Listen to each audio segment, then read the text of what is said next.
Hey guys, happy Friday! Woohoo! Weekend.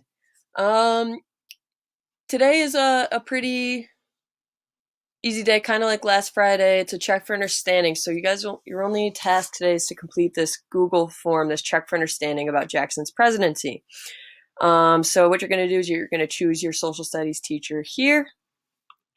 Then you're going to continue on, answer all these questions. It's not a quiz or anything. It's not graded. It's just a check for understanding to see where everybody's at so that we know what to cover when we hit review next week.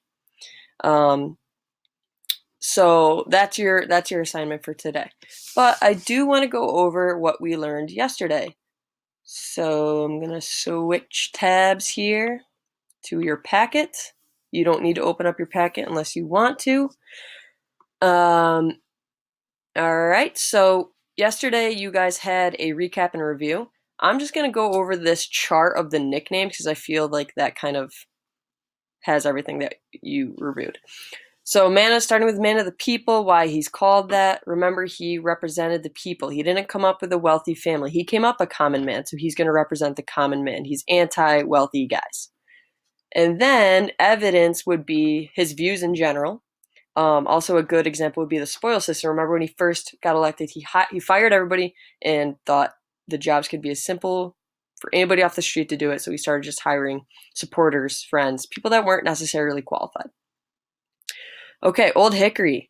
He was given this nickname because he was said to be as tough as hickory. Apparently, hickory is a really tough tree. He didn't let anyone push him around. He didn't let anyone tell him no. Whatever he wanted, he generally kind of got with his power. Examples of this: Battle of New Orleans, winning that battle, refusing to let down in any army situation. His success at war, and again, I use the spoil system because he kind of showed his power. Really, any use of his power or him being tough, good or bad, kind of helps out with that nickname. And then last one is King Andrew. These are kind of negatives for the most part. So he was called king because he kind of abused his power in a way that a king did. So kind of acting like the King of England. Whatever he wanted was what would happen.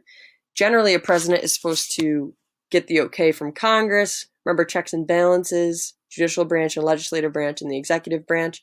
The president being a part of the executive branch, he has advisors that kind of help him make his decisions. He can't just do things without getting the okay from other branches.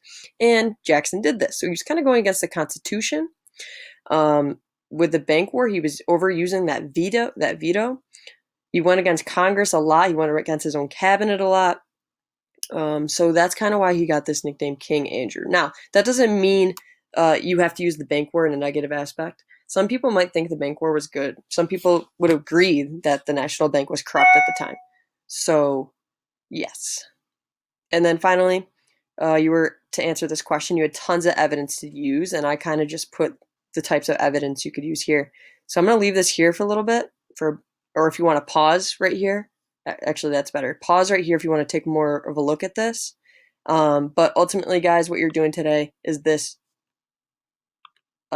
check for understanding Google form. So this is the task for today. When you're finished with that, you're done with social studies, and I'll see you guys. Well, I won't see you, but I'll hear you guys. You guys will hear me on Monday.